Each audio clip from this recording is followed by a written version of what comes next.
अस्सलाम वालेकुम बच्चों। अच्छा बच्चों, आज का जो हमारा टॉपिक है ना, वो हमारा चैप्टर है वेव्स का। लेकिन ये जो चैप्टर है ना, यूएचएस ने इसमें बहुत ज़्यादा चीज़ें डाली हुई हैं। इसमें बेसिकली आपके एफएससी के दो चैप्टर्स मिक्स हैं। कौन कौन से? एक सिंपल हार्मोनिक मोशन वाला और एक ये वेव्स वाला, जिसमें हमारे पास ये लाप्लेस करेक्शन वगैरह थी ना, वो वाला। तो इसमें एक्चुअली दो चैप्टर्स हैं। तो इस चैप्टर को ना हम एक वीडियो में कवर नहीं कर सकते, हम इसको दो वीडियोज़ में कवर करेंगे। और इस वाली वीडियो में हम पर्टिकुलरली पहला चैप्टर ये सिंपल हार्मोनिक मोशन वाला ये कवर करेंगे, ठीक है। तो आपको ना मैं अभी पढ़ाने लगा हूँ। अब इसमें बेसिकली मैंने आपको ना एक जनरल चीज़ समझानी है। उससे फिर आप हर एक, मैं आपको जनरल टेबल बनवाऊंगा, जनरल टेबल समझ लोगे ना, उसके बाद आप हर सिस्टम, ये हो गया सिंपल पेंडुलम हो गया, मैस स्विंग सिस्टम हो गया, हर सिस्टम आप उससे समझ जाओगे, ठीक है। तो वो टेबल हम आराम से कौन से पहले अपना ड्रॉ कर लेते हैं। वो टेबल छोटा सा है, उसमें यहाँ पर हमें सबसे पहले ये टाइम चाहिए होगा, और फिर हमें एंगल भी चाहिए उसके लिए टेबल में। Then we need the displacement find, जो हमने करना है। अभी आपको समझ नहीं आ रही होगी सर क्या कर रहे हैं, समझाता हूँ मैं। फिर वेलोसिटी भी चाहिए हमें, फिर हमें एक्सेलरेशन भी चाहिए। बड़ा मज़े का ना आपका ये लेक्चर होने वाला है। इसके बाद ना आपको इंशाअल्लाह ये सिंपल हार्मोनिक मोशन को जब हम सर्कुलर मोशन से कंपेयर करते हैं ना, तो बच्चों को ना एक बड़ा ही बुखार सा चढ़ जाता है कि ये पता नहीं ये क्या है।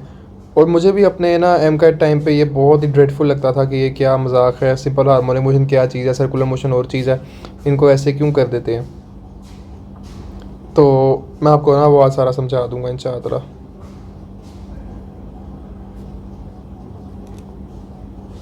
वो इंशाअल्लाह हमारा कोई मसला इसमें रहेगा ही नहीं आगे। 1 - x²/x0², ये काइनेटिक एनर्जी का फार्मूला होता है ना जब हमें निकालनी है उसमें। And then the total energy के लिए हमारे पास जगह नहीं है, वो हम यहाँ नीचे बना देंगे कहीं में, बाद में एंड पे देखेंगे उसको, ठीक है। अच्छा बच्चों देखो, पहले ना आपको मैं बताता हूँ कि एक हमारे पास, समझो एक मेरे पास ये सिंपल पेंडुलम है, सिंपल पेंडुलम है, ये इसकी मीन पोजीशन है, ठीक है। और ये मैं कहता हूँ इसकी एक्सट्रीम पोजीशन है यहाँ पे, और ये जो है इसकी सेकंड एक्सट्रीम पोजीशन है। अब मुझे पता है टाइम 0 पे ये यहाँ पे होगा, टाइम t/4 पे ये यहाँ पे आ जाएगा ऐसे, फिर टाइम t/2 पे ये दोबारा मीन पे आएगा, फिर 3t/4 पे वो यहाँ दूसरी एक्सट्रीम पे आएगा, और जब टाइम पीरियड इसका एक पूरा हो जाएगा तो ये वापस अपनी मीन पोजीशन पे चला जाएगा जहाँ से इसने स्टार्ट किया होगा, ठीक है। तो ये बस हमें एक चीज़ पता है। अब इसी से ना हमने सारा कुछ निकालना है। जैसे मैंने आपको बताया, एक टाइम हमारे पास 0 है, एक टाइम हमारे पास t/4 है, एक टाइम हमारे पास t/2 है, एक 3t/4 है, और एट दी एंड हमारे पास एक पूरा टाइम पीरियड है, ठीक है। ये हमने निकालना है। अब मुझे बताओ 0 डिग्री पे एंगल कौन सा कितना होता है? ऑब्वियसली 0 डिग्री ही होता है जब हमारे पास t/4 होता है। अगर आप इसको वेव फॉर्म में बनाओ, ये मैं कहता हूँ कि ये गेट पूरा टाइम पीरियड है, ये 0 है, तो देखो t/4 यहाँ पे होगा तो यहाँ 90 डिग्री होगा, यहाँ t/2 है तो यहाँ 180 डिग्री होगा, यहाँ 3t/4 तो यहाँ 270 डिग्री, और पूरे टाइम पीरियड पे यहाँ पे 360 डिग्री हमारे पास होता है। तो बस हमने ये वाले ना कोरिस्पॉन्डिंग हमने अब एंगल्स बनाने हैं। तो 0 के सामने 0, t/4 90 डिग्री होता है, पता है हमें। t/2 हमें पता लग गया 180 डिग्री होता है। 3t/4 इज़ 270 डिग्री, और t इज़ 360 डिग्री। इनकी ना रेडियन में कन्वर्जेंस खुद कर लेना, मैंने आपको सिखाई थी ना सर्कुलर मोशन में, वो आपने खुद कर लेनी है। अब अगर आपने डिस्प्लेसमेंट निकालना हो ना किसी भी पॉइंट पे, फॉर एग्जांपल मैं कहता हूँ कि मुझे बताओ 90 डिग्री पे डिस्प्लेसमेंट कितना है या 30 डिग्री पे डिस्प्लेसमेंट कितना है, तो उसके लिए आप फार्मूला यूज़ करते हो x = x0 sin थीटा। क्या? x = x0 sin थीटा, ये आप फार्मूला यूज़ करते हो। इसमें बताओ x0 क्या है? It is the maximum displacement, मतलब मीन से एक्सट्रीम तक का डिस्टेंस है। तो अगर आप 0 डिग्री यहाँ पे पुट कर दो, साइन 0 0 हो जाएगा, तो ये आपके पास डिस्प्लेसमेंट भी आपके पास 0 ही निकलेगा। 90 डिग्री पे आप साइन 90 पुट करो, 1 आएगा, तो आपके पास डिस्प्लेसमेंट निकलेगा x0 के बराबर। फिर आपके पास 180 डिग्री पे दोबारा 0 डिस्प्लेसमेंट आएगा, एंड देन 270 डिग्री पे आपके पास इस बार बट -x0 आएगा, क्योंकि साइन 270 इज़ -1, ठीक है। 360 पे आपके पास दोबारा से 0 डिस्प्लेसमेंट आ जाएगा। समझ रहे हो इस बातों को मेरी? अब देखो वेलोसिटी, वेलोसिटी बच्चे किसी भी पॉइंट पे आपने निकालनी हो ना, इसलिए पेंडुलम इधर ऐसे ऐसे घूम रहा था, तो अगर आपने किसी भी पॉइंट पे उसकी वेलोसिटी निकालनी हो ना कि उसकी वेलोसिटी कितनी है, तो उसके लिए फार्मूला होता है v = ω√x0² - x²। क्या फार्मूला होता है? ये लीनियर वेलोसिटी है, ये एंगुलर वेलोसिटी आ गई, ω√x0 का स्क्वायर माइनस एक्स स्क्वेयर। अच्छा, x not is the maximum displacement, x है कि उस पर्टिकुलर पॉइंट पे कितना डिस्प्लेसमेंट है जहाँ पे आपने ना वो फाइंड आउट करना है, ठीक है। अच्छा, अब यहाँ पर हमें पता है वेलोसिटी, आप बताओ डिस्प्लेसमेंट 0 डिग्री पे तो 0 है, तो यहाँ पर आप 0 पुट कर दोगे तो ये अंडर रूट एक्स नॉट इससे कट जाएगा, मतलब ये देखो ना इसका स्क्वायर उसके अंडर रूट से कट जाएगा, तो v is equals to omega x naught यहाँ पे आएगा, v equals omega x naught, ऐसे नहीं लिखते बल्कि हम ये आएगा ओमेगा एक्स नॉट के इक्वल आएगा, ओमेगा एक्स नॉट के इक्वल आएगा। अब 90 डिग्री पे हमें पता है कि हमारे पास ये एक्स नॉट के इक्वल है, तो x not square minus x not square दोनों कट जाएंगे एक दूसरे से, यहाँ पर क्या आ जाएगा 0। तो अगर आप ओमेगा को आप 0 से मल्टीप्लाई करोगे तो आपके पास क्या आंसर आएगा 0। अब यानी वो ये कह रहा है कि आपके पास एक्सट्रीम पोजीशन पे वेलोसिटी 0 होती है, और बात ठीक भी है, एक्सट्रीम पोजीशन पर जाके बॉडी कुछ सेकंड्स के लिए रुकती है तो उसकी वेलोसिटी 0 है। समझो ये मैस स्प्रिंग सिस्टम है ना, ये मीन पोजीशन इसकी आ गई, अब ये मूव की अपनी एक्सट्रीम पोजीशन की तरफ, ठीक है। यहाँ पर आके एक स्प्लिट सेकंड के लिए रुकेगी ना तो इसकी वेलोसिटी 0 हो जाएगी। तो बस यही तो कह रहे हैं वो कि 90 डिग्री पे यानी एक्सट्रीम पोजीशन पे, पहली एक्सट्रीम पोजीशन पे इसकी वेलोसिटी कितनी है, दैट इज़ 0, ठीक। अब अगर आप आगे देखो 180 डिग्री पे हमें पता डिस्प्लेसमेंट 0 है, यहाँ पर आप 0 पुट करो तो वही आपके पास आ जाएगा omega x not, omega x not के इक्वल आ जाएगा। अब अगले पे 270 पे फिर से 0 आपके पास आ जाएगा, 360 पे दोबारा एक्स ओमेगा एक्स नॉट। अब यानी आपको एक बात तो पता चले कि यहाँ पे माइनस का कोई चक्कर नहीं है, ये आपने याद रखना है, माइनस का चक्कर इसलिए नहीं है, यहाँ पे अंडर रूट लगा हुआ है। आगे देखो एक्सेलरेशन हम देखते हैं।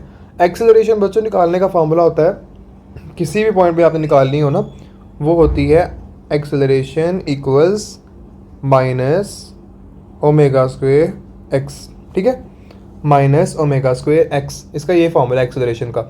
और एक्सेलरेशन के बारे में एक पॉइंट याद रखो, it is always towards mean position, इसकी डायरेक्शन बता रहा हूँ मैं, it is always towards mean position, ठीक। ये बात हमें समझ आ गई। अब देखो आप, अब एक्सेलरेशन निकालनी है, यहाँ पर मुझे पता है एक्स 0 डिग्री पे डिस्प्लेसमेंट 0 होता है, तो ये 0 से मल्टीप्लाई होगा, आपके पास आंसर कितना आ जाएगा 0। फिर अगर आपने पुट करना है, आपके पास हमें पता है 90 डिग्री पे ये होता है एक्स नॉट के बराबर, तो आप इसको पुट करो, ये आ जाएगा आपके पास minus omega square X not के इक्वल। फिर आपके पास अगला आंसर इसका 0 आएगा। फिर आपके पास अगला इसका आंसर आएगा एक मिनट मेरे से गलती हुई है, हाँ ठीक है, नहीं ठीक है, minus omega square X not. अब आगे देखो मैं आपको ना 270 डिग्री पे पुट करके दिखाता हूँ। Acceleration is equals to minus omega square, मुझे पता है 270 डिग्री पे ये माइनस एक्स नॉट के इक्वल होता है, ठीक। तो ये माइनस माइनस प्लस हो जाएगा, तो यहाँ पे आएगा ओमेगा स्क्वायर एक्स नॉट, ठीक है। देखो प्लस में आ गया, पीछे पहले क्या 90 डिग्री पे क्या आया था, नेगेटिव में आया था, ठीक है। इस बार लेकिन प्लस में आना है ये, तो एक्स नॉट और या फिर ओमेगा स्क्वायर एक्स नॉट, और एट दी एंड दोबारा हमारे पास एक्सेलरेशन 0 आती है। अब आपने देखना है बच्चों पोटेंशियल एनर्जी का, पोटेंशियल एनर्जी हाफ के एक्स नॉट का स्क्वायर है, इस पे कहीं पुट ना करने लग जाना कि सर देखे 0 डिग्री पे पोटेंशियल एनर्जी पे 0 होनी चाहिए, नहीं ठीक कह रहे हो, यहाँ पे फॉर्मूले में गलती हुई है, यहाँ पे के एक्स स्क्वायर ही आना है। मैं भी कहूँ ये क्या हो रहा है, हाफ के एक्स स्क्वायर, ठीक है, हाफ के एक्स स्क्वायर, ठीक है। अभी यहीं पे हमने डिस्प्लेसमेंट की वैल्यू पुट करनी है, हमें पता कि 0 डिग्री पर 0 होती है, तो पोटेंशियल एनर्जी यहाँ पर कितनी हो जाएगी 0। अच्छा एक बात तो आपने नोटिस नहीं की कि जहाँ पे वेलोसिटी मैक्सिमम है ना, वहाँ पर आप देख रहे हो कि एक्सेलरेशन मिनिमम है। ये बच्चों आपने नोट की, यहाँ देखो मैक्सिमम है ना, यहाँ पे देखो 0 होगी, यहाँ पर ये मिनिमम है तो यहाँ पे ये मैक्सिमम होगी, यहाँ पे ये मैक्सिमम है तो यहाँ पे ये मिनिमम होगी। तो यानी आप इससे ये कंक्लूजन निकाल सकते हो कि इसमें जहाँ पर वेलोसिटी 0 होगी वहाँ पर एक्सेलरेशन मैक्सिमम होगी, यानी एक्सट्रीम पोजीशन पे हमारे पास एक्सेलरेशन मैक्सिमम होगी। ये पॉइंट्स मैंने आपको एंड पे लिखवाने हैं, ठीक है। खैर अभी देखो potential energy half is equals to, यहाँ पे 0 हमने पुट किया 0 आ गई। अब देखो 90 डिग्री पे पुट करूँगा कितनी आएगी 1/2 के एक्स नॉट का स्क्वायर के इक्वल आ जाएगी। फिर अगले पे दोबारा 0 के इक्वल आ जाएगी। फिर अब पुट करो तो 1/2 के एक्स नॉट के स्क्वायर के इक्वल ही आएगी, क्योंकि यहाँ पे स्क्वायर है इसलिए वो नेगेटिव ना पॉजिटिव में कन्वर्ट हो जाएगा, ठीक है। अगले में दोबारा 0। अब हमने निकालनी है काइनेटिक एनर्जी। बच्चों देखो इसका थोड़ा सा कॉम्प्लेक्स फार्मूला है, थोड़ा क्या कॉम्प्लेक्स है, कुछ भी नहीं कॉम्प्लेक्स ही। देखो हाफ के एक्स नॉट स्क्वायर तो वही है 1 - x square over x not square, ठीक है। अब अगर आप यहाँ पे 0 डिग्री पुट करते हो ना, एक्स को यहाँ 0 पुट करते हो, तो ये सारा फैक्टर 0 हो जाएगा, 1 माइनस 0 1, ये सारा 1 से मल्टीप्लाई हुआ तो क्या आ जाएगा, हाफ के एक्स नॉट का स्क्वायर। करके देख लेना अगर समझना है। अच्छा, इसमें अगर आप अगले में आप पुट करोगे ना, तो यहाँ पर इसका आंसर 0 आएगा। अब अगर यहाँ पे आप एक्स नॉट पुट करते हो ना, एक्स नॉट का स्क्वायर कट जाएंगे, यहाँ 1 आ जाएगा, 1 माइनस 1 0, ये सारा 0 इससे मल्टीप्लाई होगा तो आपके पास आंसर 0 ही आएगा। ठीक है। अच्छा, अगला अगर आप पुट करते हो तो यहाँ पर आपके पास आएगा हाफ के एक्स नॉट स्क्वायर, फिर आ जाएगा 0, फिर एट दी एंड दोबारा से आ जाएगा हाफ के एक्स नॉट स्क्वायर। अच्छा, एक कॉलम की ना हमारे पास जगह नहीं बची थी, वो कॉलम मैं नीचे बना देता हूँ, टोटल एनर्जी का कॉलम। ये इक्वल होती है potential energy plus kinetic energy. जाहिर है दोनों एनर्जीज ऐड होंगी तो टोटल एनर्जी मिलेगी ना बच्चे। ये हमेशा कांस्टेंट रहती है, इसकी वैल्यू हमेशा कांस्टेंट रहती है, जो मर्जी एंगल हो इसकी वैल्यू हमेशा हाफ के एक्स नॉट स्क्वायर रहेगी, हाफ के एक्स नॉट स्क्वायर के इक्वल रहेगी। एक काम करते हैं, हम ना थोड़ी जगह बना लेते हैं इसके लिए किसी तरह से।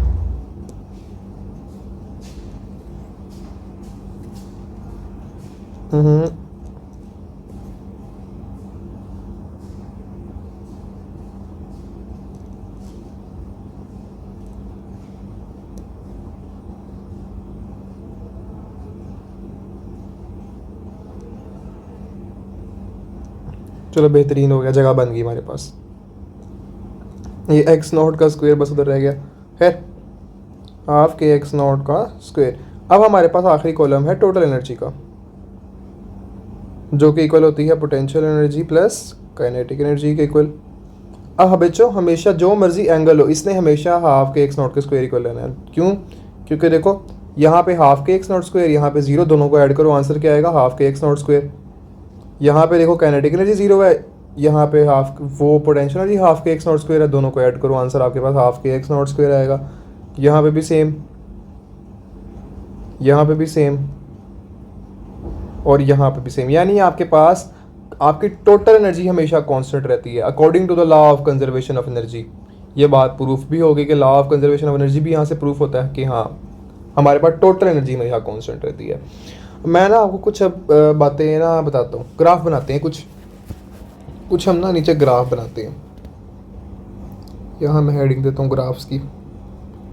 अच्छा, डिस्प्लेसमेंट का ग्राफ बनाओ भला, देखो कैसा बनता है। ये ना कुछ ऐसा बनेगा, आपके सामने बना रहा हूँ मैं। देखो 0 डिग्री पे ये बिल्कुल 0 है तो मैं यहाँ पॉइंट लगाऊंगा। अच्छा, 90 डिग्री पे इसकी कोई ना कोई वैल्यू है, इसको थोड़ा आगे करके बनाना चाहिए था।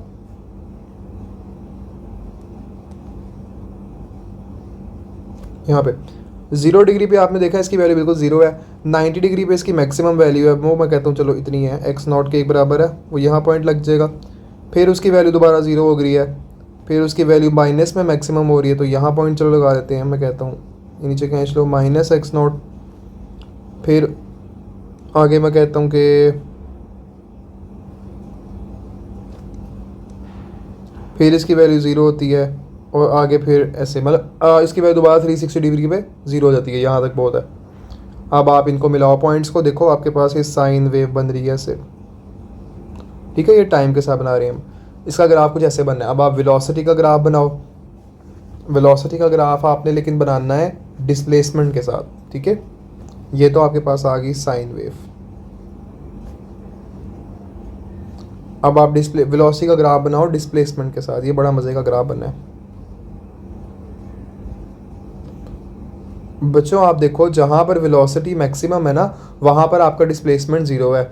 यानी देखो यहाँ पर पहला पॉइंट मैं 0 डिग्री लेता हूँ, 0 डिग्री पे आपका डिस्प्लेसमेंट 0 है। ठीक है, बट आपकी वेलोसिटी मैक्सिमम है तो आपका यहाँ कहीं पॉइंट लगेगा। देखो ना वेलोसिटी बिल्कुल 0, जैसे ये वैल्यू 0 आ गई, बट आप सॉरी डिस्प्लेसमेंट की वैल्यू 0 आ गई, बट वेलोसिटी की वैल्यू मैक्सिमम जो कि मैं v लिख देता हूँ, वो v is equals to omega x naught है ना, वो इसके बराबर आ गई। अच्छा, फिर आप देखो 90 डिग्री पे, 90 डिग्री पे देखो आपके पास एक्स नॉट जहाँ पे मैक्सिमम आ रहा है वहाँ पे फिर वेलोसिटी 0 आ रही है। यानी इधर ऐसे हो जाएगा, पॉइंट लग जाएगा। मैं कहता हूँ ये 90 डिग्री पे हो गया ना। आपके पास इस बार एक्स नॉट मैक्सिमम आ गई है, एक्स नॉट कह देता हूँ मैं, बट इस बार वेलोसिटी 0 है। फिर 180 डिग्री अगला एंगल अगर आप देखो उस पर भी यही हो रहा है कि अगर आपके पास वेलोसिटी मैक्सिमम है तो डिस्प्लेसमेंट ज़ीरो है। फिर आप देखो इस बार, लेकिन अगले बात आप देखोगे तो आपके पास डिस्प्लेसमेंट इस बार नेगेटिव में मैक्सिमम है बट वेलोसिटी फिर ज़ीरो है। तो आपके पास ना ऐसे ही एक गोल सा ग्राफ बन रहा है, ठीक है ना। आप इनको मिला दो पॉइंट्स को, तो ये आपके पास एक सर्कुलर ग्राफ बनाएगा और इस सर्कुलर ग्राफ को हम कहते हैं एलिप्स। क्या कहते हैं? एलिप्स। फिर हमारे पास अगला ग्राफ आता है बच्चों एक्सेलरेशन का। इसका भी हमने बट डिस्प्लेसमेंट के साथ ही ड्रॉ करना है। ये भी इजी सा ग्राफ है। इसमें आप देखोगे कि जहाँ पर आपकी डिस्प्लेसमेंट ज़ीरो है ना, वहाँ पर आपकी एक्सेलरेशन भी ज़ीरो है। ये देखो, यहाँ पर डिस्प्लेसमेंट ज़ीरो, यहाँ पे एक्सेलरेशन भी ज़ीरो। जहाँ डिस्प्लेसमेंट ज़्यादा बट यहाँ पॉजिटिव में ज़्यादा है, बट यहाँ पे आपकी एक्सेलरेशन नेगेटिव में ज़्यादा है। बस इसमें ये फ़र्क आ रहा है, जहाँ एक्सेलरेशन ज़्यादा है वहाँ डिस्प्लेसमेंट ज़्यादा है but with a negative sign, opposite sign है इनके। तो यानी आप ये कह सकते हो कि अगर यहाँ पर आप डिस्प्लेसमेंट लेते हो, यहाँ पर आप एक्सेलरेशन लेते हो, मैं कहता हूँ ये पॉजिटिव एक्सेलरेशन है, ये नेगेटिव एक्सेलरेशन है। यहाँ चलो पीछे लाइन थोड़ी खींच लेते हैं। यहाँ मैं कहीं कहता हूँ कि एक्स नॉट पॉजिटिव में है तो यहाँ कहीं नेगेटिव एक्स नॉट में आ जाएगा।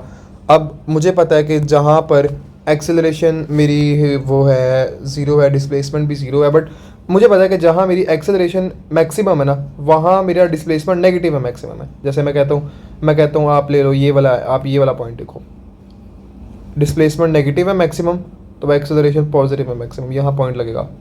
जहाँ एक्सेलरेशन ज़ीरो वहाँ डिस्प्लेसमेंट भी ज़ीरो, जहाँ डिस्प्लेसमेंट पॉजिटिव में मैक्सिमम वहाँ एक्सेलरेशन नेगेटिव में मैक्सिमम। तो ये देखो आपका इस तरह का ग्राफ बनना है इसमें, और इसे हम कहेंगे स्ट्रेट लाइन ग्राफ। बट इसमें आपने एक चीज़ देखनी है कि acceleration is directly proportional to displacement with a negative sign, ठीक है। ये हमारे पास स्ट्रेट लाइन ग्राफ आ गया। अगला ग्राफ देखो बच्चों, उसमें पोटेंशियल एनर्जी आपको दिखाई है। वो ग्राफ ना आपका कुछ इस तरह का बनना है, बड़ा मजे का ग्राफ बनना है ये भी। आप देख रहे हो कि पोटेंशियल एनर्जी का आपने ग्राफ लेना है किसके साथ, पोटेंशियल एनर्जी का आप ग्राफ ले रहे हो डिस्प्लेसमेंट के साथ ही ले रहे हो। बच्चों देखो, जहां आपकी पोटेंशियल एनर्जी मैक्सिमम है ना, वहां आपका डिस्प्लेसमेंट भी मैक्सिमम है। यानी अगर मैं कहूँ ये पॉजिटिव एक्स नॉट है, ये मैं कहूँ ये नेगेटिव एक्स नॉट है, और जहां आपकी पोटेंशियल एनर्जी, अब देखो लेकिन पोटेंशियल एनर्जी नेगेटिव में नहीं जा रही, डिस्प्लेसमेंट आपका नेगेटिव में जा रहा है। यहाँ पे 270 डिग्री पे आप गौर करो, डिस्प्लेसमेंट नेगेटिव में जा रहा है बट पोटेंशियल एनर्जी नहीं जाना। अच्छा, मैं कहता हूँ जहाँ डिस्प्लेसमेंट आपका पॉजिटिव में मैक्सिमम है वहाँ पोटेंशियल एनर्जी पॉजिटिव में मैक्सिमम है, यानी यहाँ पॉइंट लगना चाहिए एक, ठीक है। बट जहाँ आपका डिस्प्लेसमेंट नेगेटिव में मैक्सिमम है वहाँ आपका डिस्प्लेसमेंट है, वहाँ पर पोटेंशियल एनर्जी पॉजिटिव में मैक्सिमम है, तो यहाँ भी एक पॉइंट लगना चाहिए। जहाँ पे ये दोनों जीरो है वहाँ पे ये दोनों ही जीरो है, ऐसे पॉइंट लगना चाहिए। तो इसका ग्राफ ना कुछ ऐसे बनना है, ठीक। और इसे हम कहते हैं अब एक parabolic graph.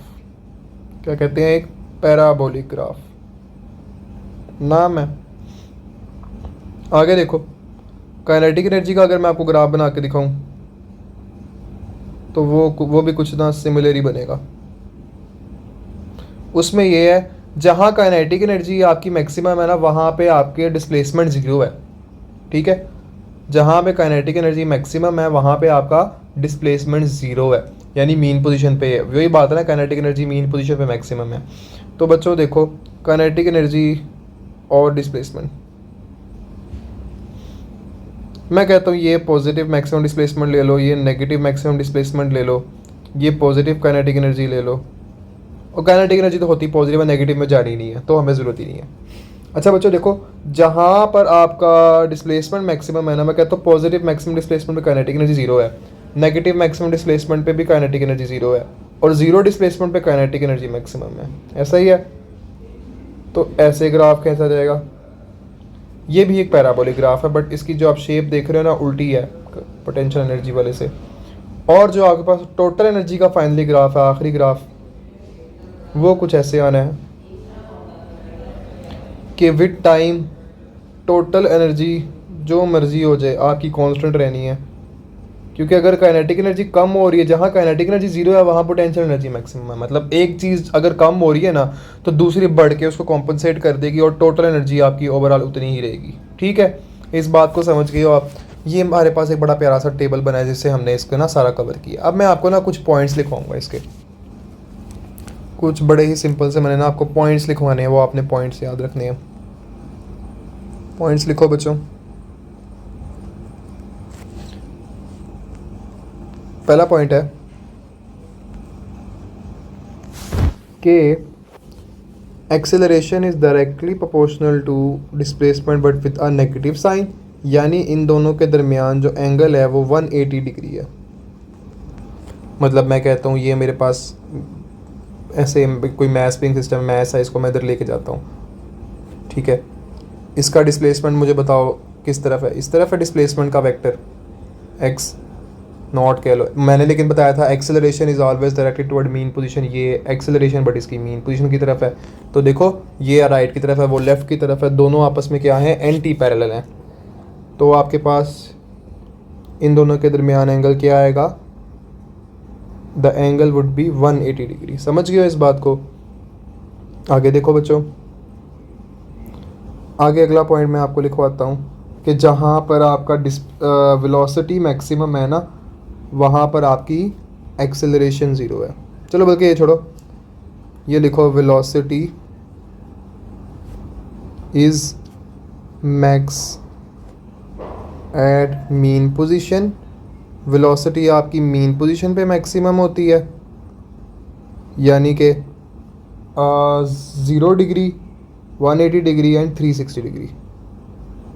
0 degree, 180 degree, 360 degree पे आपकी वेलोसिटी मैक्सिमम होती है। और आगे अगर हम अगला पॉइंट देखें तो आपकी एक्सेलरेशन इज़ मैक्सिमम एट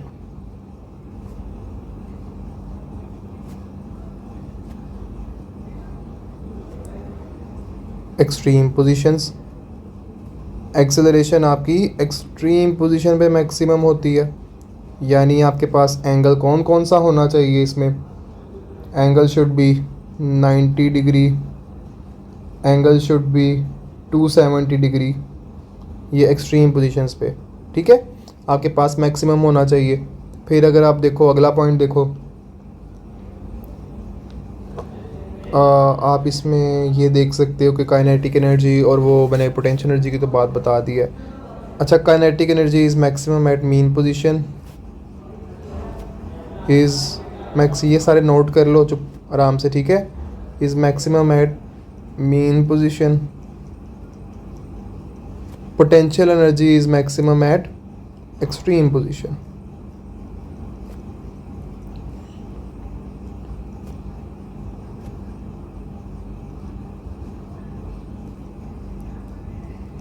ठीक है, चलो अब मैंने आपको पॉइंट्स भी लिखवा दिए, ग्राफ्स करवा दिए।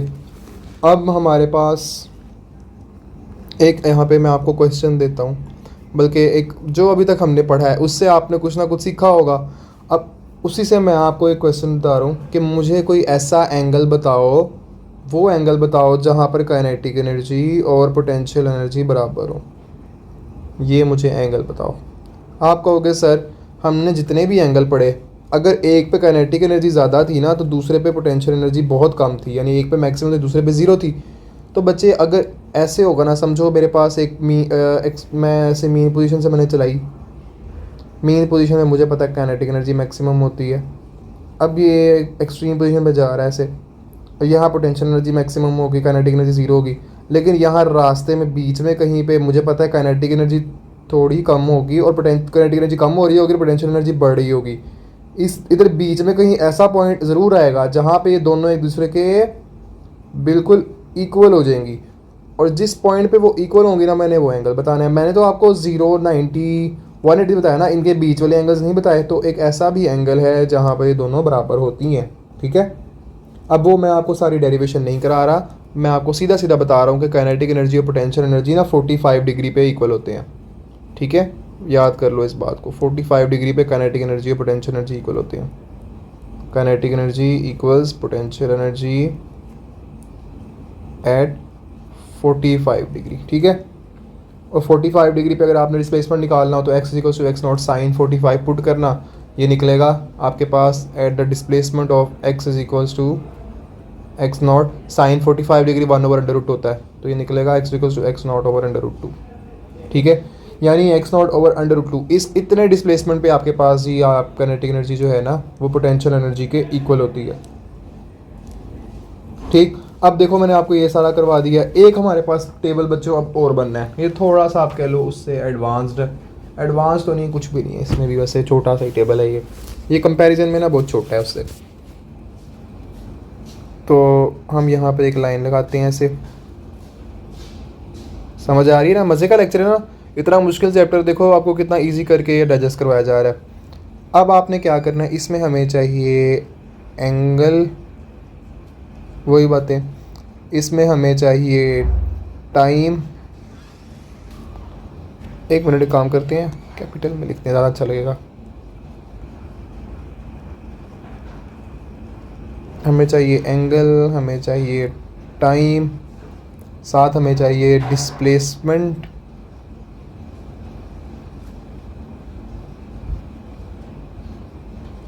साथ हमें चाहिए पोटेंशियल एनर्जी, काइनेटिक एनर्जी, और इन दोनों की ratio, potential energy over kinetic energy. ठीक है, इन दोनों की रेशियो। अब इस बार थोड़ा चीज़ों को डिफरेंट करने के लिए हम एंगल लेंगे इन, क्या कहते हैं, रेडियन में। मैं साथ लेकिन दोनों ही लिखवा देता हूँ। चलो, angle 0 degree, 0 degree is equals to 0 radian. अगला मेरे पास एंगल है 30 डिग्री, इस बार एंगल चेंज कर रही है ना, पिछले बार थोड़ी ना लेने दोबारा, और इसमें हमारे पास रेडियन में आ जाएगा π/6 रेडियन। अगला एंगल लेंगे हम 45 डिग्री which will be equal to π/3 radian. अगला हम एंगल लेंगे 60 डिग्री, नहीं 45 डिग्री π/4 होता है, सॉरी π/4 रेडियन। देन हम लेंगे अगला 60 डिग्री जो कि इक्वल होगा π/3 रेडियन के, याद कर लेने आपने सारे। फिर हम लेंगे 90 degree which is equals to π/2। पहले हमने सीधा 0 के बाद 90 लिया था, अब बीच वाले एंगल्स भी कंसीडर करेंगे कि इन पे क्या चक्कर हो रहा है। अब बच्चों देखो, मुझे पता है टाइम जब 0 होता है ना मेरे पास, तब ही मेरे पास 0 डिग्री आता है, और जब मेरे पास टाइम t/4 के इक्वल होता है ना, तब मेरे पास 90 डिग्री होता है। अच्छा, अगर मैं t/4 का आधा कर दूँ t/8, तो मेरे पास आ जाएगा 45 डिग्री। अच्छा, मैं आपको ना एक बात बता देता हूँ, जो t/6 हमारे पास टाइम होता है ना, उस पर 60 डिग्री होता है, तो इसका आधा करो, t/12 आपके पास 30 डिग्री पे होगा। ठीक है, ये मैंने आपको बता दिया कि किस टाइम पे कौन कौन सा एंगल, यानी आपने ये भी याद करना है at t/12 theta equals, option दे देगा π/6 रेडियन। ठीक है, ये आपको आना चाहिए। आगे देखो डिस्प्लेसमेंट, बच्चों आपको पता है 0 पे तो 0 होता है, 90 पे मैंने आपको सिखाया एक्स नॉट के इक्वल होता है, 30 पे x is equal to x not sine theta पे पुट करना, तो ये निकलेगा x/2। ठीक है, 45 पे मैंने आपको निकाल के बताया x/√2 के इक्वल होता है, साइन 45 1/√2 के इक्वल होता है। 60 डिग्री पुट करोगे होता है √3/2 के इक्वल, तो यहाँ पे आ जाएगा √3/2 एक्स नॉट। ठीक है, अब देखो हम निकालते हैं पोटेंशियल एनर्जी इन सारे पॉइंट्स पे। वही पोटेंशियल एनर्जी को इज इक्वल्स टू हाफ के एक्स स्क्वायर से निकालेंगे। मैंने आपको 0 डिग्री पे सिखाई है, 0 के इक्वल होती है। 90 पे तो हमें पता है ये अपनी पूरी एनर्जी इक्वल होती है हाफ के एक्स स्क्वायर के इक्वल, यानी यहाँ पे 100% होगी, वहाँ पे तो ये 0% होगी। अब देखो 30 डिग्री पे ये बच्चों अपनी ना 25% हो जाती है, यानी e/4 हो जाती है, e/4 होती है यानी 25% हो जाती है। 45 पे मैंने आपको बताया ये e/2 टोटल एनर्जी का आधा हो जाती है, यानी 50% रह जाती है। 45 पे 50% पोटेंशियल एनर्जी होती है, 50% काइनेटिक एनर्जी होती है। अब 60 डिग्री पे जैसे जैसे देखो वो एक्सट्रीम, अब 60 डिग्री पे बच्चों ये हो जाती है 3e/4 75%। जैसे जैसे आप देखो ये मीन से 0 डिग्री से 90 डिग्री एक्सट्रीम की तरफ जा रही है, पोटेंशियल एनर्जी बढ़ती जा रही है। पहले 0% थी, 25 हुई, 50 होगी, 75 हुई, एट दी एंड एक्सट्रीम पे 100% होगी। अब काइनेटिक एनर्जी बहुत आसान है, ये इससे उल्टा होगा, वो मीन पे मैक्सिमम होती है, वो यहाँ 100% होगी, यहाँ 3e/4 होगी यानी 70%, यहाँ पे तो e/2 ही होगी। 45 पे हमें पता दोनों ने बराबर होना होता है। फिर यहाँ पर हो जाएगी e/4 यानी 25% सिर्फ, और एट दी एंड 0। यानी बच्चों देखो काइनेटिक एनर्जी आप जैसे जैसे एक्सट्रीम की तरफ जाते रहोगे, मुझे पता है एक्सट्रीम पर जाके बॉडी ने रुकना है तो उसकी काइनेटिक एनर्जी कम होती जा रही है, अब देखो 0% अगर ये है ना पोटेंशियल एनर्जी, 100% ये है। अगर 25% पोटेंशियल एनर्जी है, बाकी 75% काइनेटिक एनर्जी है। अगर 50% पोटेंशियल है तो 50% काइनेटिक एनर्जी है। अगर 75% पोटेंशियल एनर्जी होगी है तो सिर्फ पीछे बची 25% वो काइनेटिक एनर्जी रहेगी, और दोबारा एट दी एंड आपको नजर आ रहा है सारा कुछ, ठीक है। इन दोनों की रेशो ले लो। अच्छा, 0/E potential energy over kinetic energy करें ना, ये 0 के इक्वल है। 0% ना, 0/E करोगे इसका आंसर आएगा 0। अच्छा, E/4 ओवर 3 E/4 करो, इसका आंसर निकलेगा 1/4। 1/4 करके देख लो। E/4 is divide by 3E/4। ये लो E/4 मल्टीप्लाई में करना है मैंने इसको कन्वर्ट, तो इस फ्लिप हो जाएगा, 4 ऊपर ओवर 3E नीचे। 4 से गया, E से गया, तो एक मिनट, हाँ 1/3 आ रहा है, सॉरी गलती होगी, 1/3, तो 1:3 इधर निकलता है। मैंने 1/4 लिख दिया गलती से, 1/3 लिखना है हमने। इस 1/3 का मतलब ये है कि अगर आप टोटल एनर्जी के 4 हिस्से करो ना, 3 हिस्से काइनेटिक एनर्जी है, 1 हिस्सा पोटेंशियल एनर्जी है। वो ये ना 25% हमारे पास पोटेंशियल एनर्जी है, 3 हिस्से 3 गुना ज़्यादा उससे, यानी 75% काइनेटिक एनर्जी है। अच्छा, 45 डिग्री पे इन दोनों की रेशियो निकलेगी 1:1, दोनों बराबर है।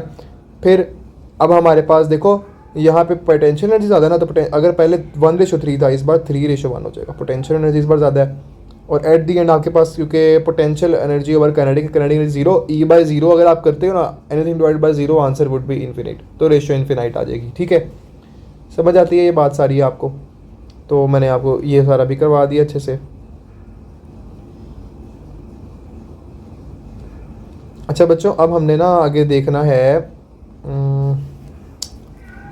हाँ मैंने आपको ये सारा कुछ तो करवा दिया। अब आप आराम से, अब देखो आपको ये सारे पैरामीटर समझ आ गए ना, अब आप आराम सुकून से किसी भी सिंपल हार्मोनिक मोशन सिस्टम को लो, उसको सर्कुलर मोशन से कंपेयर करो, और आपके पास आपके आंसर्स बनते जाएंगे। फॉर एग्जांपल मैं कहता हूँ, मेरे पास ना एक सिस्टम है, मैं स्प्रिंग सिस्टम बना लेता हूँ मैं, जो हमें बड़ा ही मनहूस लगता है सबको। अब तो नहीं लगना चाहिए, अब तो पढ़ा दिया मैंने सारा कुछ। अब देखो ये नीचे मैथ स्प्रिंग सिस्टम लगाया मैंने, ऐसे वर्टिकल मैथ स्प्रिंग सिस्टम ले रहा हूँ मैं। ये मैं ना इसको इस तरह नीचे की तरफ खींचता हूँ, ये ऊपर नीचे भी इस तरह ऑसिलेट करेगा जब मैं इसको छोड़ूंगा। अब आगे मैं एक सर्कल बनाता हूँ, कंपेयर करूँगा ना मैं इसको इस सर्कल से। अब देखो आगे इसकी जो मेरे पास वेव आएगी वो कुछ इस तरह से आएगी।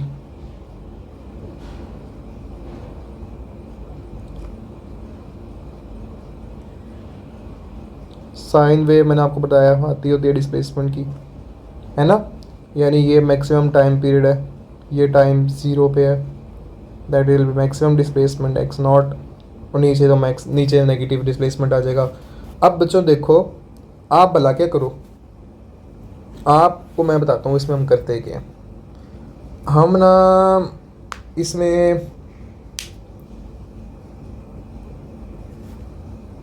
देखो, अगर हमारे पास एक पार्टिकल हो, उसको हम सर्कुलर मोशन में मूव करवाएं, तो उसकी ना एक, कह लो आपके पास एक साया बनेगा जो कि इसके डायमीटर पे मूव करेगा ऊपर नीचे। मैं कहता हूँ ये ऐसे मेरे पास ये मैथ स्प्रिंग सिस्टम है ना, तो अच्छा खैर आपको ना बताता हूँ इसमें होता क्या। सर्कुलर, आप ये ऊपर नीचे इस तरह मूव करेगा ना, ये इस तरह ऊपर गया, इस तरह नीचे गया। वैसे ही ना जब हमारे पास सर्कुलर मोशन हो रहा होता है ना, तो अगर हम इसके बीच में अगर एक चीज़ कोई सर्कुलर मोशन में घूम रही है, ऐसे घूम रही है, तो उसका जो साया है ना, वो इस तरह ऊपर नीचे की तरफ इस तरह ना घूम रहा होता है। तो इसके साये का ऊपर नीचे वाला जो मोशन होता है ना, वो इसके ऊपर नीचे वाले मोशन के ना कंपैरेटिवली आता है। यानी आप चलो साया ना समझो, आपको कन्फ्यूजन हो रही होगी। आप ये कह लो कि अगर हम एक सर्कल बनाएं और उसके बीच में ऐसे ऊपर नीचे कोई चीज़ मूव करें, और हम इन दोनों को आइडेंटिकली मूव करना है, यानी ये कोई बीच में चीज़ रखी है, उसको इस तरह डायमीटर पे मूव कर रहे हैं, और ये मैथ स्प्रिंग सिस्टम भी ऊपर नीचे, अगर ये ऊपर जाता तो वो भी ऊपर जाए, ये नीचे आता ये भी नीचे आए, तो इन दोनों का मोशन हम आपस में कह देंगे आइडेंटिकल हो जाएगा, क्योंकि दोनों ही पे सिंपल हार्मोनिक मोशन कर रहे होंगे ना। फिर हम, क्योंकि वो सर्कल का जो डायमीटर है, फिर अगर हम उसके इर्द गिर्द हम सर्कल ड्रा करें, तो हम उस सर्कल के सारे पैरामीटर्स को कंपेयर कर सकेंगे सिंपल हार्मोनिक मोशन से। सिर्फ ये साइकी होती है, ठीक है। और इन दोनों का टाइम पीरियड बराबर होना चाहिए, इन दोनों का टाइम पीरियड बराबर होना चाहिए। ये इसका टाइम पीरियड तो ये इसका टाइम पीरियड, दोनों का टाइम पीरियड बराबर होना चाहिए। अच्छा आगे देखो बच्चों, अब हमने देखना है सबसे पहला हम अपना सिस्टम देखते हैं सिंपल पेंडुलम सिस्टम, जो कि बहुत ही आसान है। सिंपल पेंडुलम को हम देखते हैं। इसके बारे में कुछ पॉइंट्स देखना कि हम इसको सिंपल पेंडुलम ही क्यों कहते हैं, हम इसे कॉम्प्लेक्स पेंडुलम या कोई और पेंडुलम क्यों नहीं कहते। सिंपल इसलिए कहते हैं क्योंकि इसमें हम नाम कंडीशन सारी आइडियल ले रहे होते हैं अपनी मर्ज़ी की। वाई है सिंपल? सिंपल हम इसलिए कहते हैं कि हम कहते हैं जो इसका बॉब होगा ना उसका कोई वेट नहीं होगा, मैसलेस बॉब लेते हैं। और जो हमारे पास उसको हम लगा ऊपर छत से जोड़े है ना, वो वहाँ पे कोई फ्रिक्शन नहीं होनी चाहिए, यानी इसे फ्रिक्शन लेस सपोर्ट देना भी हमने है। जो कि देखो असल में बातें सारी सिर्फ आइडियल में सोची जा सकती हैं, असल में नहीं होती हैं। अगला पॉइंट है जी कि जो उसकी स्ट्रिंग है ना वो इन एक्सटेंसिबल होनी चाहिए, इन एक्सटेंसिबल स्ट्रिंग होनी चाहिए। अब ये सारी चूँकि सिर्फ आइडियल कंडीशन में होती हैं तो इसलिए हम इसको सिंपल कह देते हैं कि हम बड़ा ही सिंपल सा केस ले रहे हैं और आइडियल केस ले रहे हैं, आइडियल या सिंपल केस ले रहे हैं, इसलिए हम इसको सिंपल पेंडुलम कहते हैं। अब देखो हमारे पास इसके फार्मूलाज हैं, वो आपको पहले से ही आते होंगे। एक इसके टाइम पीरियड का फार्मूला है और इसकी फ्रीक्वेंसी निकालने का फार्मूला है, आपको पहले से ही आते होने हैं सारे। इसके टाइम पीरियड का फार्मूला तो बड़ा ही आसान है ना, 2π√L/g, सबको ही आता होता है ये। फ्रीक्वेंसी का फार्मूला इसका इन्वर्स हो जाएगा ना, क्योंकि टाइम पर फ्रीक्वेंसी दूसरे के इन्वर्स होते हैं, तो ये हो जाएगा 1/2π अगर वहाँ L/g है तो यहाँ पे √g/L हो जाएगा, ऐसे ही है। अब मुझे ये बताओ कि एट, और जो एक मैं आपको पॉइंट लिखवाता हूँ, एट मून चांद पे जो ग्रेविटी ऑफ मून है ना, जी की वैल्यू है वो अर्थ की वैल्यू से 6 टाइम्स कम है, यानी gravity of moon is equals to gravity of earth over 6, यानी 10/6 उसकी होती है वैल्यू, ठीक है। मुझे पहले अच्छा चलो एक थोड़ी सी हम साइड वे बात करते हैं। किसी को मून का असल नाम पता है बच्चों? आप कहोगे सर मून का नाम तो मून है, ये आप कैसी बात कर रहे हैं? नहीं बच्चों, मून का अपना नाम भी है। हमारे चंदा मामू का नाम है लूना, ठीक है, साइंटिफिक नेम है मून का लूना। अर्थ का भी एक साइंटिफिक और नेम है, वो आपको किसी को शायद ना ही पता हो, सन का भी है। तो ये सारा ना आप एक काम करना, गूगल करना, इंटरेस्टिंग फैक्ट्स हैं, ठीक है। मून का नाम क्या है? लूना। चलो आगे हम देखते हैं कि हमारे पास कॉन्सेप्ट आता है सेकंड पेंडुलम का। सेकंड पेंडुलम का, और ये कर रहा होता है डिपेंड्स अपॉन लोकेशन या डिपेंड अपॉन प्लैनेट, कि किस प्लैनेट या मून पे प्रेजेंट है। अच्छा पहले तो इसकी एक बात समझो ना, सेकंड पेंडुलम का एक रूल है, it is the pendulum with time period equal 2 second. ये एक ऐसा पेंडुलम है जिसका टाइम पीरियड हमेशा 2 सेकेंड होगा, जो मर्जी हो जाए, टाइम पीरियड 2 सेकेंड करना है हमने, इसलिए इसे हम सेकंड पेंडुलम करते हैं, ठीक है। और ये डिपेंड कर रहा होता है कि किस प्लैनेट पे मौजूद है, डिपेंड अपॉन प्लैनेट या मून। बताता हूँ इसका क्या मतलब है, प्लैनेट पे या मून पे प्रेजेंट होने का क्या मतलब है। देखो अगर तो ये अर्थ पे है ना, अगर तो ये अर्थ पे है तो इसकी जो होगी ना हमारे पास इसकी जो हमारे पास लेंथ होगी वो 1 मीटर होगी। अच्छा अगर इसका टाइम पीरियड 2 सेकेंड है तो ऑटोमेटिकली इसकी फ्रीक्वेंसी कितनी होगी? 1/2 यानी 0.5। फ्रीक्वेंसी 1/2 तो यानी automatically it will be 0.5 hertz, ठीक है, ऑटोमेटिकली। अब देखो अर्थ पे इसकी जो लेंथ है ना, दैट वुड बी 1 मीटर। आप कहोगे अब आप किसी और प्लैनेट पे अगर लेकर जाते हो ना तो इसकी ना लेंथ चेंज हो जाएगी, इसलिए मैं कह रहा हूँ कि इसकी लेंथ जो है ना वो डिपेंड कर रही होती है कि वो किस प्लैनेट या मून पे। देखो फॉर्मूला क्या होता है, time period is equal to 2π√L/g।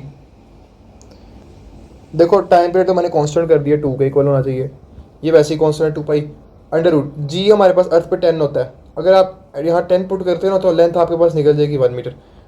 अर्थ और मून पे कितनी होती है 10/6। अगर आप यहाँ पे 10/6 पुट करते हो फिर इसकी लेंथ कुछ और निकलेगी।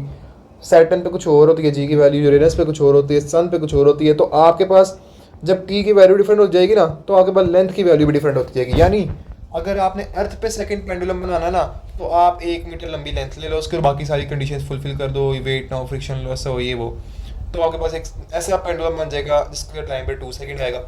और अगर आपने मून पे करना है तो उसके लिए आपको लेंथ और लेनी पड़ेगी। ठीक है।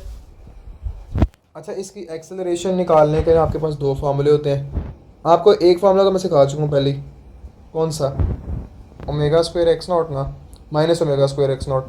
एक और इसका फार्मूला है, एक्सेलरेशन इज इक्वल टू, ये सिर्फ पेंडुलम के लिए, माइनस जी एक्स ओवर एल। ये ओनली फॉर पेंडुलम, मतलब मास स्प्रिंग सिस्टम पे नहीं लगेगा, ये only for pendulum. Conical pendulum तो मैं पढ़ा चुका हूँ ना आपको पिछले चैप्टर में, वो यहाँ पढ़ाने की जरूरत नहीं है। और एक और इसका फार्मूला एक्सेलरेशन का, minus omega square X not, ये फॉर एवरी सिस्टम। ये तो मैथ स्प्रिंग सिस्टम के लिए भी लगता है। कॉनिकल पेंडुलम बड़ा मज़े का टॉपिक है, वो मैंने आपको लेकिन पिछले लेक्चर में करवा दिया था। ठीक है। अब अगर हम आगे देखें, इसकी ना ओमेगा, इसकी ना एंगुलर स्पीड की कितनी एंगुलर स्पीड के साथ ये मूव कर रहा है। देखो ऐसे ऐसे मूव कर रहा होता है ना, या तो ऐसे आ रहा होता है, ये एक्सट्रीम पोजिशन में कहूँ इसकी है, और ये इसकी दूसरी एक्सट्रीम पोजिशन है। तो देखो समझो ये इधर से इधर आ रहा है, इधर आ रहा है, तो ये एक सर्कल ही बना रहा है, सर्कल का लोअर पोर्शन बना रहा है। ये बेस सर्कल की है, ऐसे होता है ना सर्कल, मैं कहता हूँ ये लोअर बेस बना रहा है सर्कल की। तो इसकी कोई ना कोई फिर एंगुलर स्पीड भी होगी अगर ये हल्का फुल्का सर्कुलर मोशन कर रहा है। तो वो उसकी एंगुलर स्पीड जब हमने फाइंड आउट करनी हो ना, उसके लिए भी एक फार्मूला होता है। उसके लिए भी यहाँ पे हमारे पास दो फार्मूले हैं, नहीं एक ही है। पेंडुलम के लिए एक ही है, omega equals under root g by L. ठीक है, पेंडुलम के लिए यही है। अब पेंडुलम के कुछ केसेस में आपको करवाता हूँ।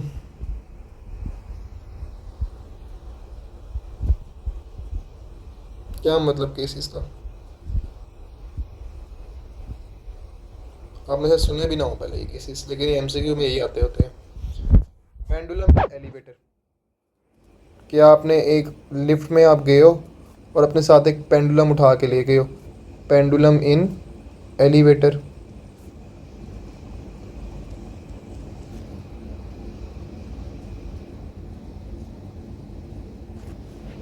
अच्छा, मेरा ना सुबह वैसे एनाटॉमी का वो है एक, लोअर लिम का ना पूरा टेस्ट है, तो दुआ करना वो अच्छा हो। मुझे तो बहुत टेंशन लगी हुई है उसकी। अल्लाह ताला आपको भी ऐसी टेंशन दे आगे चल के इंशाअल्लाह ताला, कि हाँ आपको एमबीबीएस की पढ़ाई में आए आप।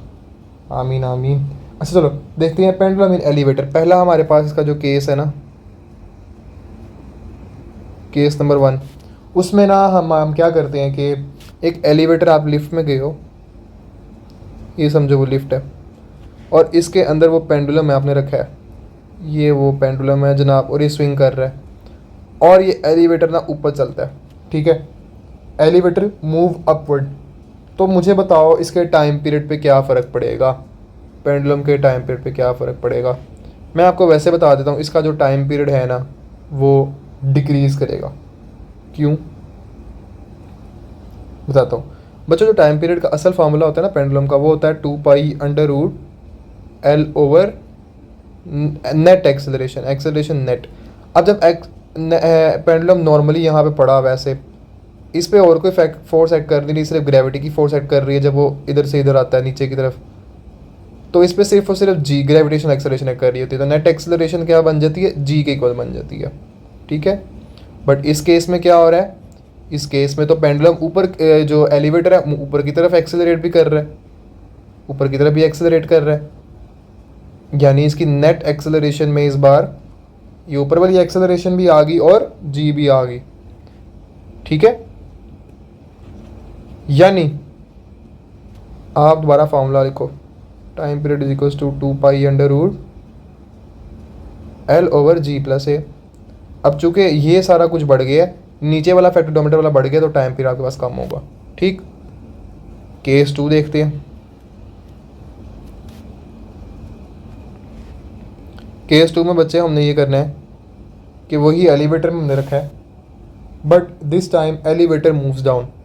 इस बार वो एलिवेटर जो है ना वो नीचे की तरफ मूव करेगा।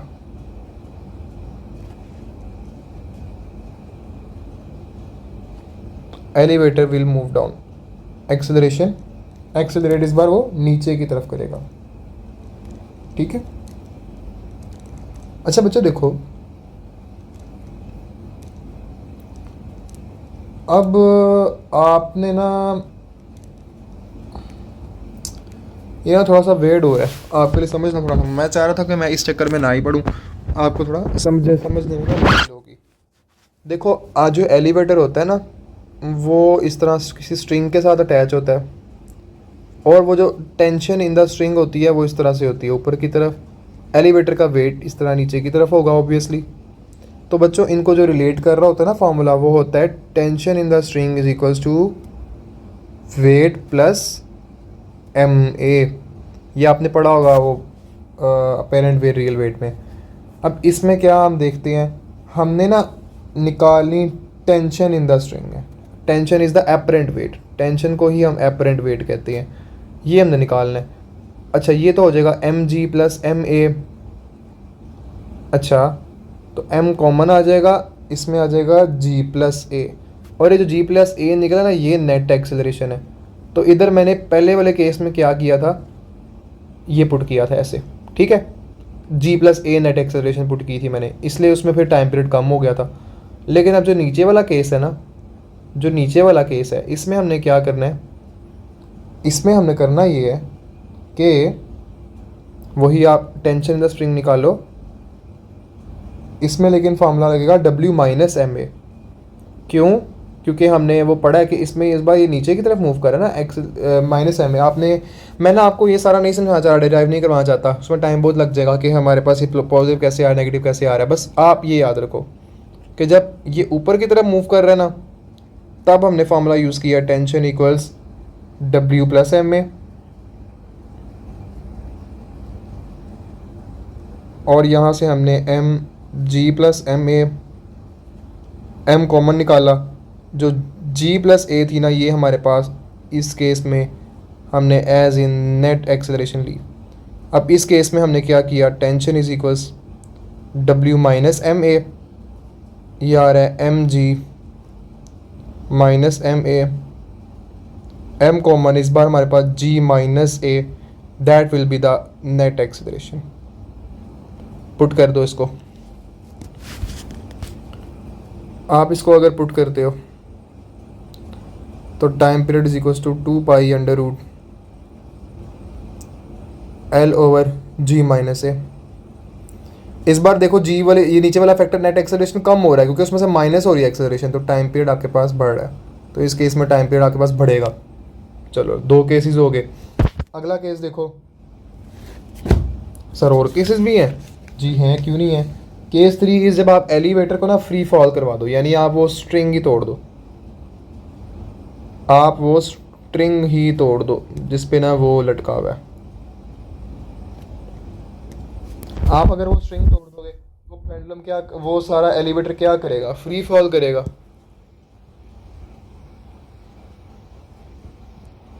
फ्री फॉल करेगा ना, एक मिनट,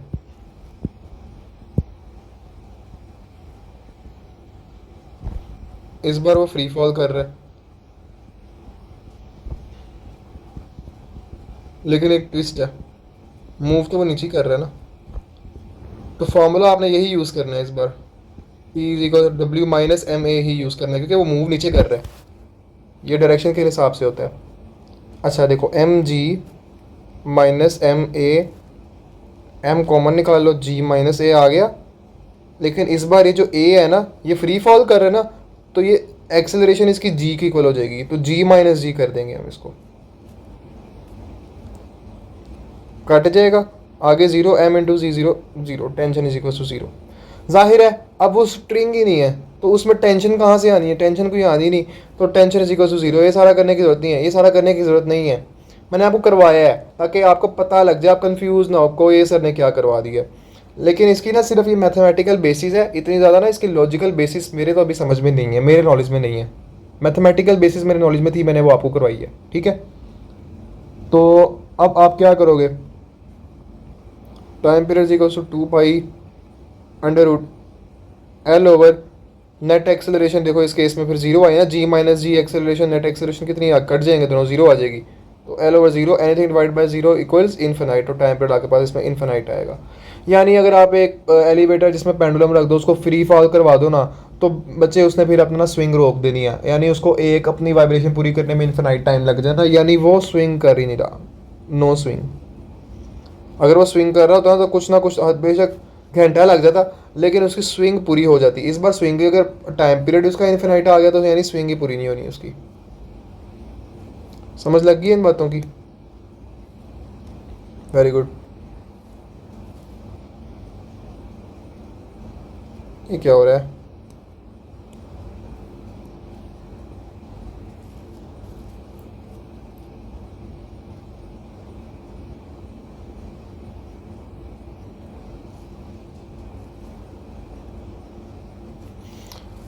अच्छा बच्चों, आगे हमारे पास है अगला केस है। सर अब कहाँ से और केस आ गया? और भी है, ये देखो केस नंबर 4 देखो आप। ये वाले केस में हम क्या करते हैं, पेंडुलम को इस पहले हमने एलिवेटर में पुट किया था ना, इस बार हम उसे गाड़ी में पुट कर देंगे, और वो गाड़ी क्या होगी, बिल्कुल रेस्ट पे होगी। इस बार उसे हमने गाड़ी में पुट किया है, और वो गाड़ी इस बार हमने ली है रेस्ट में। अंदर ये पेंडुलम पड़ा हुआ है, गाड़ी रेस्ट में है, कोई फ़र्क ही नहीं पड़ेगा, जहाँ मर्जी हो तो टाइम पीरियड इसका सेम ही रहेगा, 2 pi under root L by G इसी कुछ टाइम पीरियड सेम रहेगा, सेम।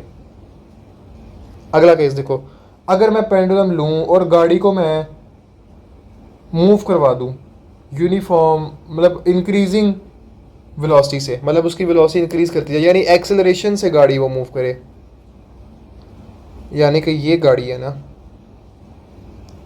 इसकी आगे की तरफ कुछ एक्सेलरेशन हो,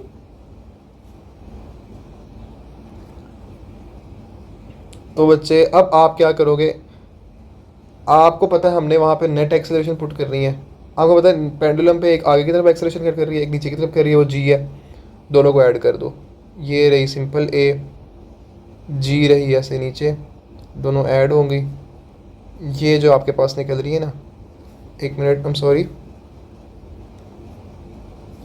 कलर चेंज करते हैं इसका। ये जो आगे पास निकल रही है, ये नेट एक्सेलरेशन है, ए नेट। और पैथागोरस थ्योरम के अकॉर्डिंगली किसके इक्वल आएगी, under root A square plus G square. मैं डायरेक्ट कर दिया, आपको hyper A square equal to A square plus G square, मैंने अंडर रूट डायरेक्ट ले लिया, under root A square plus G square, यानी ए नेट इसके इक्वल आनी है। ठीक है, पुट कर दो इसको।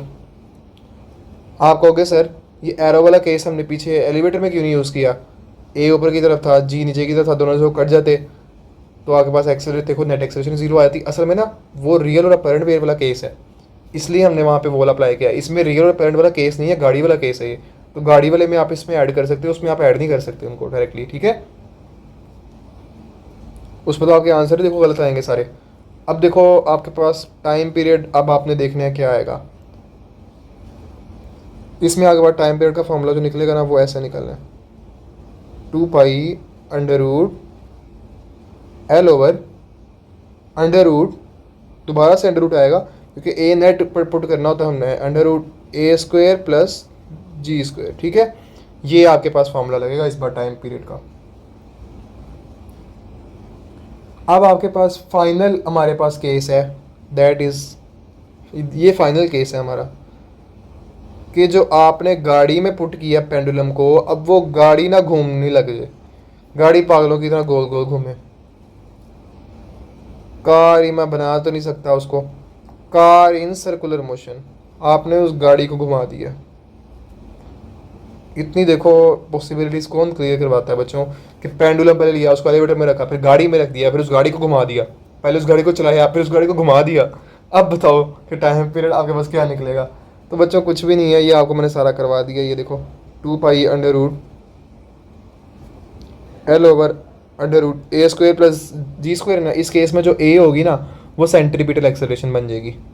तो सेंट्रीपिटल एक्सेलरेशन किसके इक्वल होती है, वी स्क्वायर ओवर आर का स्क्वायर प्लस जी का स्क्वायर। तो इस केस में ये टाइम पीरियड इसके इक्वल आना है।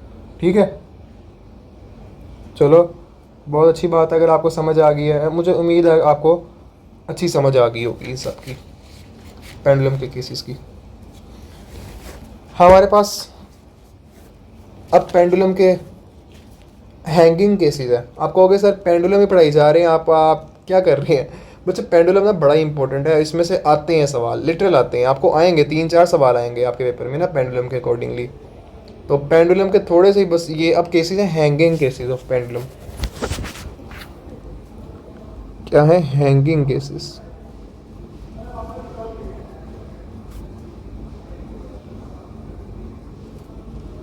इसमें हम क्या करेंगे,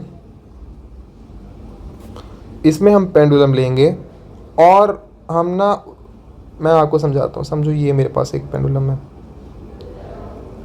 ये नॉर्मल पेंडुलम है। अब ये मेरे पास आगे वही पेंडुलम है, बट इस बार मैंने क्या किया, मैंने ना इसके अंदर आधा ऊपर एल्यूमिनियम डाल दिया, नीचे मैंने लेड डाल दिया। ठीक है, ऊपर वाला हिस्सा एल्यूमिनियम से भर दिया, नीचे वाला हिस्सा एल्यूमिनियम से भर दिया, नीचे वाला हिस्सा मैंने लेड से भर दिया। ठीक है, अच्छा फिर हम देखते हैं दोबारा से एक और पेंडुलम ड्रॉ करते हैं। इस केस में हमने क्या करना है, पहले तो हमने ऊपर नीचे ये काम किया था ना, अब हमने साइड बाय साइड ही करना है। एक हिस्से में हमने लेड रख देना है, एक में हमने एल्यूमिनियम रख देना है।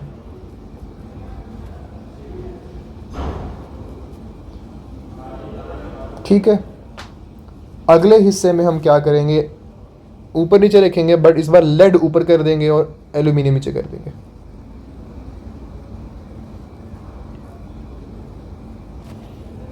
इस बार लेड ऊपर और एल्यूमिनियम नीचे।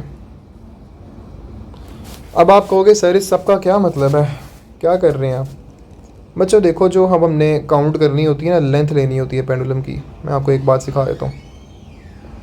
वो हमने पॉइंट ऑफ अटैचमेंट से लेके to the centre of mass of the bob तक लेना होता है। Centre of mass of bob, यानी मैंने लेंथ यहाँ से स्टार्ट करनी है इसकी और centre of mass of Bob तक लेनी है लेंथ। ठीक, अब मेरे पास एक पेंडुलम है जिसमें एल्यूमिनियम और लेड है। एल्यूमिनियम का जो एटॉमिक मैस है ना, वो मुझे अब एग्जैक्ट याद नहीं आ रहा, एक सेकेंड, सोडियम 11 एटॉमिक नंबर, इसका ना एटॉमिक मैस होता है एल्यूमिनियम का 25-26 तक होता है। ठीक है, लेड का इससे बहुत ज़्यादा होता है, यानी लेड एक भारी मटेरियल है कंपैरेटिवली। जब आपने ऐसे इनको भरा है ना और नीचे लेड रख दिया है, तो सेंटर ऑफ मैस यहाँ होने की जगह, सेंटर में होने की जगह ना, वो आपने लेड से भरा है ना, लेड भारी है तो वो लेड की तरफ थोड़ा शिफ्ट हो जाएगा, सेंटर ऑफ मैस नीचे आ जाएगा। तो इससे क्या होगा, ओवरऑल लेंथ पहले जो इतनी थी अब वो इतनी हो जाएगी, लेंथ बढ़ गई। लेंथ बढ़ेगी तो time period directly proportional to अंडर√L, लेंथ बढ़ी तो टाइम पीरियड भी बढ़ गया।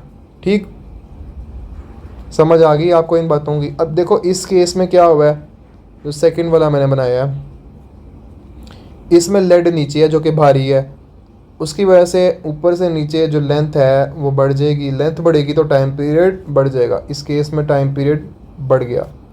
अगर आपने साइड बाय साइड रखे हैं तो बच्चों इससे कोई फ़र्क नहीं पड़ेगा, क्योंकि देखो यहाँ लेड आ गया, यहाँ एल्यूमिनियम आ गया। अब सेंटर ऑफ मैस ना इधर बीच में रहना होता है, अब वो इधर इधर नहीं शिफ्ट हो सकता, वो बीच में ही रहेगा। वो ऊपर नीचे फ़र्क हो ना फिर वो चेंज होता है, इस तरह वो चेंज नहीं होगा, तो वो रिमेन सेम रहेगा इस बार। यानी ये टी था तो टी ही रहा। इसमें देखो हमें लेड ऊपर मूव कर दिया है, लेड ऊपर चला गया, यानी सेंटर ऑफ मैस इस बार ऊपर की तरफ शिफ्ट हो गया। ऐसे भी होता है, भारी वाले एलिमेंट की तरफ शिफ्ट होना है। सेंटर ऑफ मैस का मतलब है ज़्यादा मैस की कंसंट्रेशन कहाँ पे है, ऊपर है। तो इस बार पहले लेंथ जो कि इतनी थी वो अब सिर्फ इतनी रहेगी, समझ रहे हो? लेंथ कम होगी तो टाइम पीरियड क्या हो जाएगा, कम हो जाएगा। तो इस बार इसका टाइम पीरियड क्या होना है, कम होना है। ये बात भी समझ आ गई आपको? अब हमारे पास आगे इसके अलावा क्या है पढ़ाने वाला।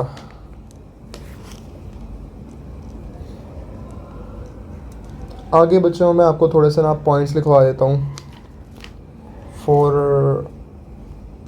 अच्छा, मैथ स्प्रिंग सिस्टम अगर आपने देखना हो ना तो बच्चों उसके मैं थोड़े से आपको पॉइंट्स दे देता हूँ। वैसे आपको मैंने जितना पेंडुलम करवा दिया था ना पीछे, आपको उसी के एनालॉगस सारा कुछ मिलना है इसमें, मैथ स्प्रिंग सिस्टम। इसको हम पूरा नहीं करेंगे क्योंकि ज़रूरत नहीं है, क्योंकि हमने सारा इसको ना हमने टेबल से ही कर लेना है। वो आपको सिस्टम दे देगा, बताएगा इसकी वेलोसिटी बताओ इस पॉइंट पे, आपको पता है सारा इस किस पॉइंट पे कैसे निकालनी है वेलोसिटी। बल्कि मैं तो टेबल करवा दी, टेबल याद जो करवाया है ना, जो टेबल वैल्यूज़ हैं वो ज़ुबानी याद करें ताकि आपके पास एमकैड में ना टाइम बचे और आप सीधा सीधा एंगल देखें अपना आंसर लगाएं, सॉल्व करने की ज़रूरत ही ना पड़े। बच्चों मैथ स्प्रिंग सिस्टम में आपने बस एक बात याद, एक नई चीज़ है वो मैं आपको बता देता हूँ कि आपके पास जो इसके ओमेगा का एक और फार्मूला लिखवा देता हूँ मैं। अच्छा ये वाला फार्मूला तो है ही, माइनस ओमेगा, एक मिनट, वो तो एक्सेलरेशन का फार्मूला है। ओमेगा का आपको मैं एक फार्मूला लिखवा रहा हूँ इसमें, under root K by M. ठीक है, under root K by M, ये इसके ओमेगा का फार्मूला है। एक फार्मूला इसका देख लो रीस्टोरिंग फोर्स का, जो कि होता है F is equals to minus K X के इक्वल, ये इसका रीस्टोरिंग फोर्स का फार्मूला है। एक फार्मूला आप देख लो इसमें, बस ये इसमें ना मेनली यूज़ होने वाले होते हैं। ठीक है अल्हम्दुलिल्लाह, सॉरी बच्चों। आप और इसमें आपने क्या देखना है, मैं खुद देख रहा हूँ कि कोई और चीज़ मेरे अगर जहन में आए वो मैं आपको बता दूँ। वैसे तो हमारा मेनली ना ये चैप्टर कंप्लीट हो गया, मतलब ये सिंपल हार्मोनिक मोशन वाला पोर्शन ना हमारा कंप्लीट हो गया। हाँ आप ये देख लो कि इसके टाइम पीरियड का फार्मूला क्या है, वो तो बिल्कुल बेसिक है ना। क्या होता है, time period is equals to 2 pi under root M, under root M over K. और अगर आपने देखना है इसमें एक्सेलरेशन, एक मिनट रुको ज़रा,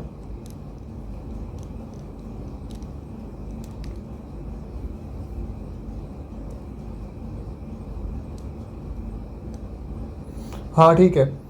और इसमें बच्चों ऐसा सच कुछ बताने वाला नहीं है। फ्रीक्वेंसी का फार्मूला इसका इन्वर्स हो जाएगा, क्या हो जाएगा, that will be 1/2 pi under root K by M. और ना मेरे के जहन में आ नहीं रहा जो मैं आपको बताऊँ इसका, वो सारा कुछ तो मैंने आपको बता दिया जो कि आपने उस हिसाब से कर लेना है।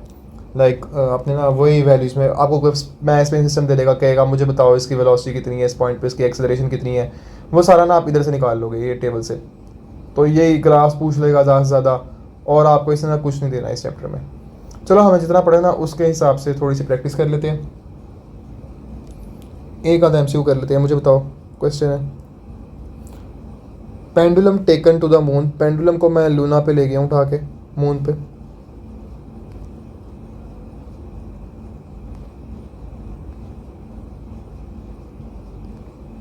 Find time period, time period find out करो अब कितना होगा। मैंने आपको बताया था कि एक्सेलरेशन इसकी क्या है, मैंने आपको बताया ना acceleration at moon equals, earth को 6 टाइम पे डिवाइड कर दो तो 2 pi under root L over G by 6। ठीक है ना, यानी ऐसे लिख सकते हैं 2 pi under root L over G by 6 है ना। तो ये डबल डिनोमिनेटर में ऊपर आके मल्टीप्लाई हो जाएगा, तो यानी मैं इसको ऐसे लिख देता हूँ अंडर रूट 6 एल ओवर जी। बेसिक मैथ तो आता ही है आपको। अब मैं अंडर रूट 6 को लहदा लिख देता हूँ 2 pi under root L over G, मैं नॉर्मल लिखता हूँ, अंडर रूट 6 में साथ लिख देता हूँ। तो यानी हम कह सकते हैं time period at moon it is equals to under root 6 times time period of earth. ये बात आपने याद रखनी है, मेन रिजल्ट आपका ये है। ठीक है, यही मैं लिख देता हूँ आपको यहाँ पे, एक पॉइंट भी बन गया आपका।